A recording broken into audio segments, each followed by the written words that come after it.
occipitals. No? Yung posterior suboccipitals ninyo. Okay? Sila rectus capitis, posterior major, minor, obliquus capitis, inferior, tsaka obliquus capitis, superior. No? Nasa, ano yun? Nasa lecture yun. Lalabas din pala yun sa pracs ng structures. Ha? Yung apat na yun, lalabas yun. No? May picture, tapos identify siya. Ayun na, binibigyan ko na kayo ng linkage siya para alin nyo kung nasan sila. Suboccipitals, no? Ito yung tsura nun.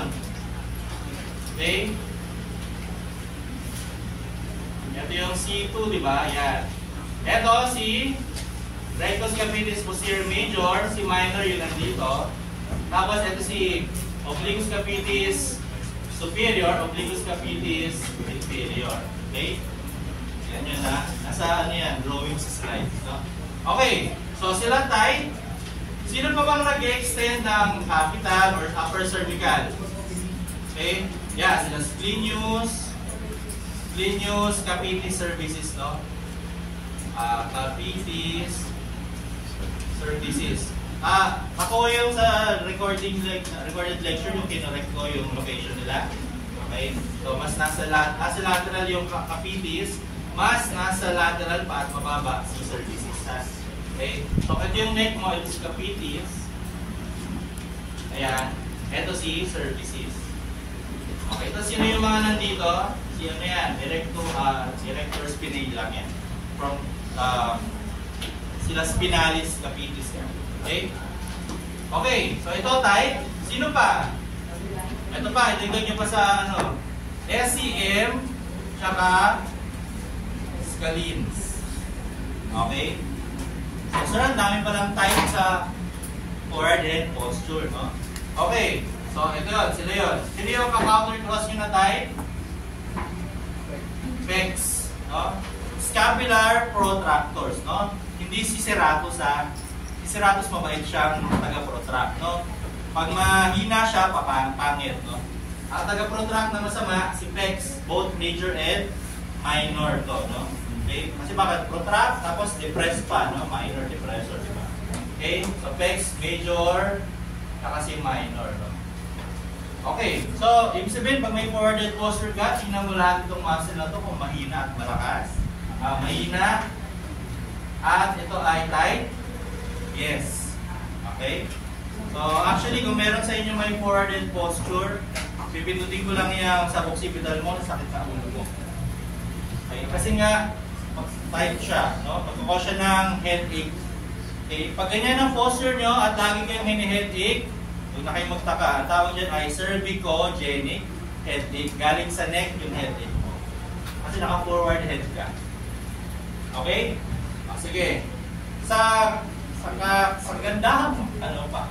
Sa kabutihang palad, walang opposite ang forward head posture. Okay? Di ba sa pelvis, merong anterior, pelvic tilt, tsaka posterior. Dito, forward head lang. Walang backward head posture. Walang backward head. Pag naka-backward head dyan, ano yun? Magandang posture yun. Okay? So, ito lang yun. Ito yung tight. Ito yung weak. Ito yung tight. Ha? Huwag kalimutan ito ha. Lalabas yan sa exam. Okay? Okay, sige. Thank you. Again, upper cross syndrome. Okay, sige. Tayo tayo. Okay? So, yan yung mga, alam mo yan, pag nakita, nasa ano rin yan, nasa slides ng posture yan, naka-table, yung forward head posture, tight muscles, nakalista. Tama, di ba? Tama. Okay. Sige, yun na ulit. No? Relax na tayo. Yan, pinakagwapo tayo. Okay, cervical lordosis. Ito lang, kung wala naman siyang forward head posture, pero may exaggeration ng lordosis. Kaya medyo nakatingala, no? So, ayan, no? Nang mamata, makagaya ka. Okay. Yung pala may, no? Naninigas na yung, By the way, are you familiar with torticollis? Torticollis. You know scoliosis? Okay? Ano ang characteristic ng scoliosis? Bukod sa may curve ang spine, meron din siyang rotation, no? So sabi ko nga, if you remember the neutral mechanics, Pag ikaw, okay, ulitin natin yun ha. Neutral mechanics. If your spine will do side bend or rotation, okay, depende kung anong mauna, no? Your spine will always have a coupled motion of the other motion. Okay, ano yun? Pagulo. Sa madaling salita, if you did side bending, automatic, it will have rotation also. Okay? Ngayon, saan yung direction ng pangalawang motion? Again, pag neutral, ano sabi natin kanina? Opposite. Pag non-neutral, same. Okay? So, sa scoliosis, lateral curvature of the spine. Okay? So, naka-curve yung spine ko pa ganyan. Okay? Saan naka-rotate yung vertebra ko? Pa-opposite. No? Pangalanan natin ang scoliosis. Okay, pangalanan natin ang scoliosis. No? Halimbawa, ito yung left side, right side. No? You're looking at the posterior view. Halimbawa, pag ganyan. Ang kanyang scoliosis. No? Meron tayong dalawa. May C tsaka S curve. This one is C curve. Paano natin siya pinapangalanan? Depending on the direction of the convexity. Okay? Convex. Ito yung convex side, tama? Okay? Ito yung concave side. Hindi kung saan siya nakabend, ha? Okay? Kung doon siya nakabend, yung kabilang side yung convex. So, ito, ang tawag dito ay liboscoliosis. Okay? Left convexity, liboscoliosis. No? Alright, convexity, ang tawag naman dyan, pag ito naman, ay dextroscoliosis. Hindi kayo magkakamali dahil may dextro R at may libo left. Ha? Okay, ngayon, pag may liboscoliosis ka, ito yun, yung vertebra mo ay nakarotate opposite. No? Okay, anong sabihin ng ulit natin. Pag may liboscoliosis ka, sabi natin convexity. Okay? It is like you are bent to the right side. Tama? It is like your side bent to the right side. Okay? You are side bent to the right side, but your vertebra is rotated to the left side. Okay? Again, neutral mechanics, law number 1. Okay? Pag nag-side bend ka sa isang side, ang rotation nun ay opposite. Okay? Kaya ganun din yung rotation sa scoliosis. Okay? Pangalanan natin to. Etong part na to, kung dodrawing natin yan ng mas maganda,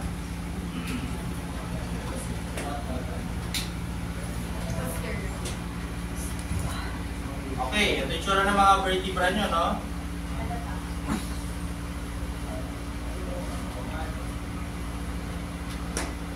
Okay, liboscoliosis, di ba? Anong tawag doon sa vertebra na nasa dulo ng convexity? Okay, ang tawag sa kanya ay apex vertebra. Okay, apex vertebra. Okay, anong tawag naman yung nasa dulo ng taas at baba? Sila yung end vertebra. End vertebra. Okay? Pag sinabing end vertebra, sila yung most tilted. Most tilted, pinakatabing eh. No? Pero, least rotated. Okay? Sila yung least rotated. Okay? So, itong nasa taas at baba, end vertebra, sila yun. No? Most tilted, tabingi, no? Okay? Least rotated. Itong apex, siya naman yung least tilted. Mukhang diretso lang siya, di ba? Tama? Least tilted, but most rotated. Okay? At si apex, saan siya mag-rotate? To the left. Okay? Kung titignan natin ang spinous process niyan, ito yung sura ng mga spinous process niyan. Ito, hindi na masyadong tilted. No? Yan. Kasi ibig ko sabihin, yung spinous process nito, dahil naka-rotate siya to the left, saan pupunta? Sa right side, no? Ito yung vertebra mo. Sabi, vertebra. Okay? Top view. Top view to ha. Pag nag-rotate siya dito, malamang yung spine pupunta rito. Pag ganun lang. Okay? Kaya pag again, tinitingnan yung direction ng rotation, kung saan naharap itong vertebral body. Rotates to the left, Kaya yung spine mo mapupunta sa kanan. Okay? Okay, sabihin natin ito ay thoracic vertebra. Ano nakakabit dyan? Ano nakakabit sa thoracic vertebra? Ribs, di ba? So kung ito ay nag-rotate to the left, anong mangyayari sa ribs? Sasabay siya. Tama? Kasi nakakabit lang siya sa vertebra, no? Ano mangyayari? Ito, mas uumbok yung left side at mas mababa yung right side. So siya ganyan, ito mag-move forward. Okay? Kaya ka meron tinatawag na rib hump when you bend forward.